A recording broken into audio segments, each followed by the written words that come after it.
అందరికీ good morning అండి. ఇది పొన్నగంటి కూర మా ఉజ్జయిన్లో దొరకదు.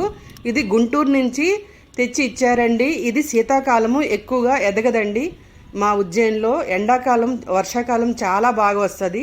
ఇప్పుడు మెంతులు, పాలకూర, ముల్లంగి, సరసో ఇవన్నీ ఎక్కువగా పండుతాయి. ఆ చల్లదనానికి పొన్నగంటి కూర చాలా తగ్గిపోయిందండి. ఇది కట్ చేస్తున్నా చాలా చాలా కొంచెం కొంచెం వస్తూ ఉంది. ఇది నేను మామూలుగా ఇది కోకోపీట్, మట్టి, వర్మీ కంపోస్ట్ వేసి ఇసుకేసి నేను పెట్టానండి.